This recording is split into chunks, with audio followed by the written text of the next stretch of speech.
Bonjour à toutes et tous, j'espère que vous êtes toutes et tous bien, ça me fait très plaisir de vous retrouver aujourd'hui pour une toute nouvelle vidéo et aujourd'hui il sera question du nouveau thriller de M. Night Shyamalan, Trap, donc qui est le troisième film de lui que je chronique donc sur la chaîne après Old, que j'avais trouvé franchement très moyen, voire même assez mauvais, en fin de compte, hein, même si le concept de Old me plaisait beaucoup et ce qui faisait que j'avais été très impatient de voir ça en salle, mais je crois que c'est plus au niveau de l'exécution, de la mise en scène et de la manière dont le film est rushé, coupé, et dans comment il se dévoile et comment il se termine. Je sais pas, il y a un truc, il y a beaucoup de choses qui m'avaient déplu dans ce film, et je crois qu'en règle générale, au niveau de la critique,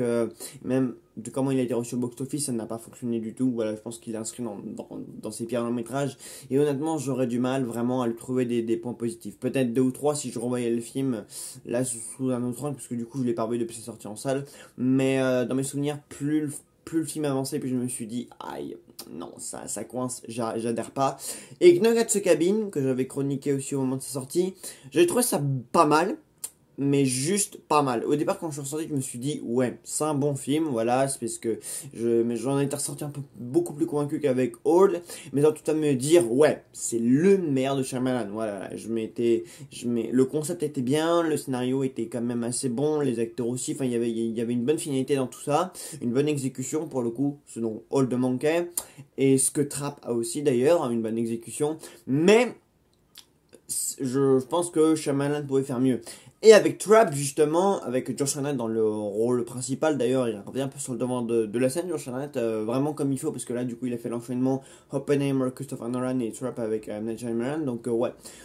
Quand on bosse avec des auteurs comme ça, généralement, c'est que, et après une longue pause sans avoir fait trop parler, c'est-à-dire qu'on revient quand même sur le devant de la scène, et puis le rôle qu'on nous propose ici est quand même super intéressant, parce que du coup, il joue à la fois un père de famille qui emmène sa fille au concert de Lady Raven, donc une sorte de Taylor Swift fictif, et en même temps, il joue le rôle d'un tueur en série, donc qui se retrouve pris au piège dans cette immense salle de concert, alors que la police a encerclé les lieux. Alors, j'ai bien aimé le film. J'ai trouvé ça très appréciable et pour le coup, je suis ressorti de la salle très convaincu, vraiment en me disant, waouh, Shyamalan, il a enfin démontré qu'il était encore capable de signer des grands scénarios, voilà, de signer des grands concepts, parce que Shyamalan est aussi quand même reconnu pour ça, voilà, pour proposer des scénarios qu'on n'a encore jamais vus, avec des concepts qui sont encore assez inédits. Shyamalan aime innover, se renouveler dans son propre cinéma, et globalement Trap ne ressemble à aucun autre film de M. Night Shyamalan. Globalement, hormis donc ces quatre couleurs principaux qui sont le rouge, le bleu, le jaune aussi, mis à part la présence des codes de son cinéma, on retrouve globalement pas grand chose de ce qu'on a déjà vu dans son cinéma, quoique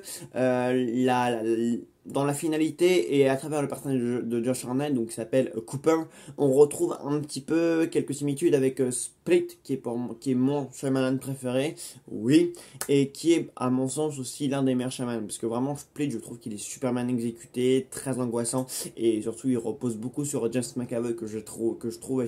être un très grand acteur, surtout dans ce qu'il propose et dans toutes les personnalités qu'il a proposées là dans ce film-là. Split, vraiment, j'avais énormément aimé ce film et il m'a vraiment marqué, même plus qu'un sixième sens, etc. Enfin, pourtant, je crois qu'il me manque un ou deux Shyamalan, mais de celui-là, franchement, je retiens vraiment Split. Et pour le coup, Trap se rapproche un peu, voilà, dans la manière de travailler le comportement et le rôle de double, les deux personnalités du coup du personnage de Cooper, on retrouve forcément des similitudes avec les triples jeux, les triples personnalités du coup de Kevin dans Spin. Donc il y a des rapprochements à faire par rapport à ça. Ce qu'il y a de bien dans Trap, c'est qu'il y a plusieurs sujets qui sont abordés, notamment le rôle du père, qui doit alterner du coup entre sa survie, voilà, essayer de trouver un moyen de s'enfuir du coup de cette immense salle de concert, et en même temps qui doit essayer donc d'être vraiment un père bien pour sa fille, parce qu'en même temps qu'il va essayer de trouver des issues à tous les moments possibles, et ben il va essayer en même temps en fait d'être présent et de faire que sa fille passe le meilleur jour de sa vie. Et en même temps, tu te dis, quand tu regardes le film, tu te dis parce que évidemment lui, en fait, il ignorait complètement, avant de se rendre à ce concert, que la police allait être au courant que le tueur en série était peut-être sur les lieux. Et donc, en même temps, le mec s'est un peu retrouvé pris au piège à ce moment-là, parce qu'il y a des révélations qui sont faites, évidemment, le cinéma de M. Night Shyamalan est aussi réputé pour être un cinéma à twist. Mais en même temps, tu te dis, c'est quand même con hein, que t'aies pas appris avant, que t'avais été balancé par une source extérieure et que finalement, il y a une personne qui a appris aux flics que t'allais être là. Parce que sinon, t'aurais pu toi-même te sortir de ce bordel-là. Et en même temps, je me dis quand même que le mec a conscience de qui il est, de ce qu'il est, et il se rend quand même sans doute à l'événement le plus prisé de tout Philadelphie, même de tous les États-Unis, parce que voilà, le concert de Lady Ravel, qui a l'air d'être une star bien plus que locale, mais même internationale, etc. Quand même, le concept est bon, l'idée de base, elle est bonne et elle est quand même assez juteuse et t'as envie de voir ce que ça va donner, t'as envie de savoir s'il va s'échapper, même si du coup le scénario va quand même au-delà de ça. Le scénario ne s'arrête pas juste à cette question du il est là, est-ce qu'il va réussir à se barrer. La question c'est, au final, comment ça va se terminer pour lui à l'issue même de toute cette journée, à l'issue même de toute cette situation. Est-ce que finalement on va arriver à le choper lui en fait? Mais le film va vraiment au-delà de ça et le film répond différemment de ce qu'on pourrait s'attendre. Parce que vous, forcément, vous allez vous dire, ouais, le film va juste nous répondre de savoir s'il arrive à se barrer. Mais en fait, M. Night Shyamalan nous dit, non les copains, ça va être un peu plus facile, ça va être un peu plus compliqué que ça. Je vais aller plus loin que ça, je vais vous proposer autre chose que ça. Et donc finalement, quand tu penses que le film arrive à sa fin, en fait non, il y a une dernière partie auquel tu t'attendais pas du tout et qui arrive. Voilà. Et ça, en fait, pour moi, juste la dernière partie, c'est ce qui constitue pour moi la meilleure partie du film parce que c'est celle auquel tu t'attends le moins. Tellement, en fait, il se saisit, en fait, de l'élément que tu pensais le plus planqué. Voilà. Tu te dis, mais non, mais il va jamais servir de ça. Ça, c'est un élément complètement secondaire. Et finalement, c'est de cet élément-là dont tu ne t'occupais pas que finalement, il va prendre.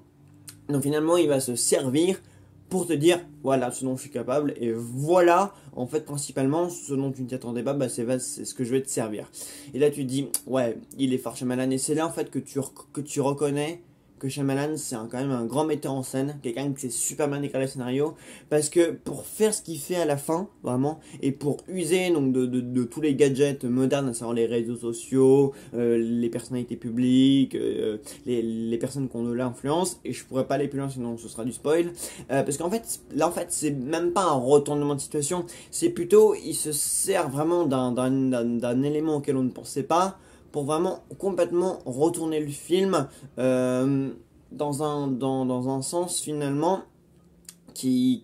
nous dit que c'est vraiment super intelligent et même super astucieux quoi. Parce qu'en fait c'était sous nos yeux depuis le départ. Pendant tout le film tu penses que ça va jamais resservir et finalement plus on approche et plus tu dis mais vers où il veut se diriger au final, parce que pendant tout le film j'étais quand même dans une optique de putain mais c'est vachement facile parce que t'as l'impression qu'il va s'en sortir très facilement, qu'il va jamais rencontrer d'obstacles dans son projet du coup de vouloir se barrer d'ici.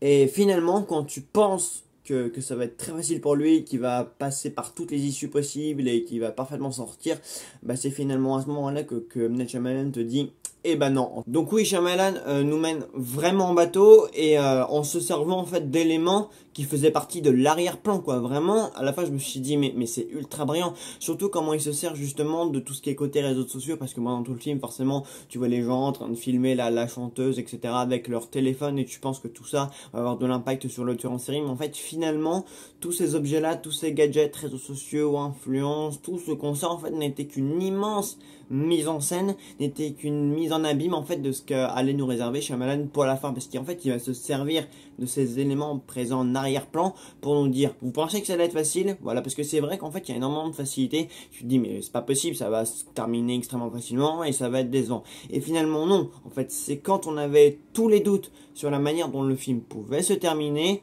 et se terminer de manière finalement très sobre,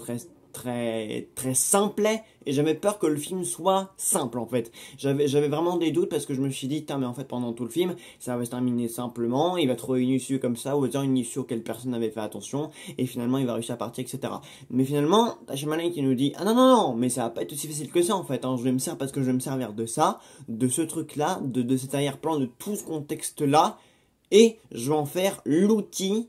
déclencheur pour amorcer mon climax et je vais me servir de ça du coup pour complètement renverser la donne. C'est ça que tu te dis ouais il est fort. Il est très très fort. Donc oui, Shyamalan pour moi avec Trap il propose un cinéma qui se renouvelle beaucoup dans son cinéma parce que c'est vrai que voilà, tout le concept de la salle de concert, de la chanteuse, même comment ça se passe, parce que Shyamalan a quand même l'habitude donc de situer ses films comme des huis clos un peu isolés dans le reste d'une ville ou dans le reste du monde généralement. Shyamalan ne fait pas donc des films qui rassemblent beaucoup de monde. Voilà, ces films contiennent généralement peu de personnages,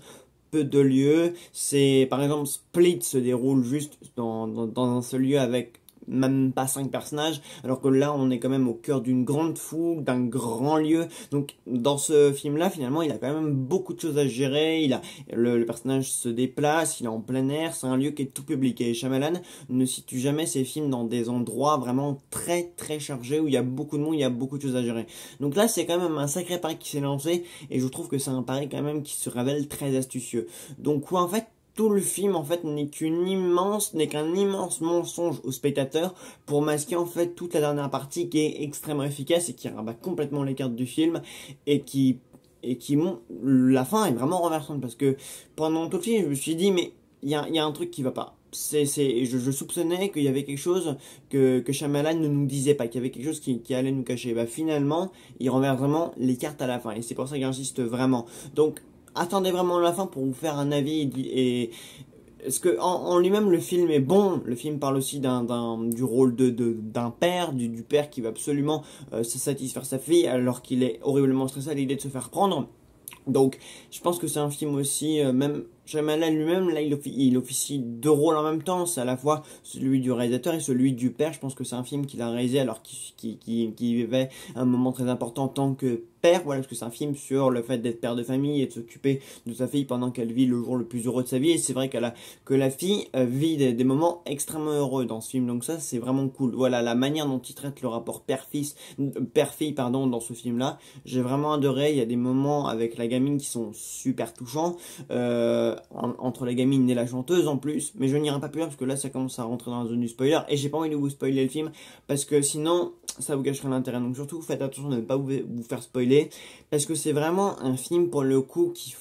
dont il faut maintenir le suspense jusqu'à la fin, parce qu'il y a plein, jusqu'à la dernière des dernières secondes, Shyamalan nous dit vous pensez que ça se finira comme ça, eh ben non je rajoute une couche, vous pensez que là on va finir, eh ben non je rajoute toujours une couche, et jusqu'à la dernière seconde, et ça fait longtemps qu'il n'avait pas travaillé comme ça ou qu'il nous avait pas réservé des tours comme ça, et ben en fait il nous dit vous pensez que ça va se finir comme ça, et ben non je vais en rajouter. Et à chaque fois qu'on pense qu'il va conclure d'une telle manière, il y a toujours un truc, toujours une ficelle, toujours un élément où on se dit putain il y a encore un truc qui nous réserve quoi. Et c'est finalement Trap, c'est finalement un film où le spectateur en fait est éternellement piégé dans tout un tas d'éléments qui poursuivent encore et encore l'histoire quoi. L'histoire en fait n'est jamais terminée, et quand on pense que c'est terminé pour une partie ou pour une autre de l'histoire, et ben non, il y a toujours un élément où et ben non, ça continue, et encore non. Et c'est absolument génial comment il construit son scénario, comment il le poursuit, comment il trouve toujours une idée comme ça pour nous surprendre et pour nous dire eh ben non, eh ben non, eh ben non, eh ben non. Et ce eh ben non justement en mode eh ben non vous pensiez que eh ben non j'en rajoute encore une couche. C'est génial, vraiment c'est génial comment il a construit son scénario, comment il le conclut, etc. Et surtout la composition de Josh Hartnett qui vient totalement enfin, c'est une composition assez hallucinante qui se rapproche à un moment de celle de James McAvoy, qui est pour moi le meilleur travail de Shyamalan dans l'acting et dans la direction de l'acteur. Non, vraiment, j'ai adoré. J'ai beaucoup aimé ce que Shyamalan a fait avec ce film, comment il a opéré, comment il a construit, les surprises qu'il nous a réservées, comment il parle de l'influence des réseaux sociaux, du rôle de père-fils, etc. Enfin, il y a beaucoup de thématiques qui sont dans ce film-là, qu'il n'y avait pas ailleurs. Et franchement, ça marche hyper bien. Donc bravo à M. Night Shyamalan, vraiment ça faisait longtemps que j'étais pas ressorti d'une salle d'un Shyamalan aussi convaincu, en me disant ouais, ça c'était du bon boulot, ça c'était un bon scénario, ça fonctionne vraiment très bien. Et là je suis vraiment très satisfait de l'avoir vu, donc je vous conseille d'aller voir Trap, le film de M. Night Shyamalan. Voilà, bah écoutez, j'espère que la vidéo vous aura plu, et puis nous on se retrouve très très vite pour une nouvelle vidéo. Salut à tous.